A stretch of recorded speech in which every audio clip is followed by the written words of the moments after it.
தம்பிக்கு எப்பவுமே வேற வெஜிடபிள்ஸ் குடுத்தா பிடிக்கவே மாட்டேங்குதுங்க. எப்ப பார்த்தாலும் வந்து பன்னீர் செஞ்சு குடுங்க, பன்னீர் பன்னீர்னு கேட்குறான். சரின்னு சொல்லிட்டு அந்த பன்னீர நம்மளே செஞ்சு பழகிடலான்னு சொல்லிட்டு, ஒரு 1/2 லிட்டர் மட்டும் மில்க் எடுத்திருக்கேன். ஃபர்ஸ்ட் டைம் செய்றதுனால கொஞ்சம் லெமன் பிழிஞ்சு விட்டு, பால் திரண்டதும் துணியில நல்லா வடிகட்டி ஒரு 5 நிமிஷம், 10 நிமிஷம் வச்சதுக்கப்புறம் எடுத்து பார்த்தோம் அப்படின்னா வந்துட்டு சூப்பரான பன்னீர் வந்து ரெடி ஆயிடுச்சு.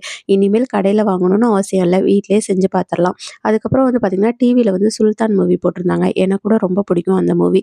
சரின்னு சொல்லிட்டு கொஞ்ச நேரம் மூவி பார்த்து ரெஸ்ட் எடுத்துட்டு நைட்டு டின்னர் ப்ரிப்பேர் பண்ண ஸ்டார்ட் பண்ணிட்டேன். இன்னைக்கு வந்து பார்த்தீங்க அப்படின்னா வந்துட்டு மஷ்ரூம் பிரியாணி தான் செய்ய போறேன்.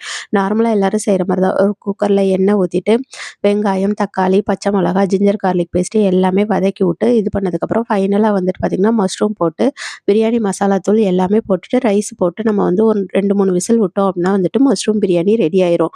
ஸோ இன்னைக்கு வந்து டின்னர் எங்களுக்கு வந்து மஷ்ரூம் பிரியாணி, தயிர் பச்சடி, அப்புறம் வந்து முட்டை தாங்க. இன்னைக்கு டே இப்படி தான் போச்சு. அடுத்த விளாக்ல மீட் பண்ணலாம்.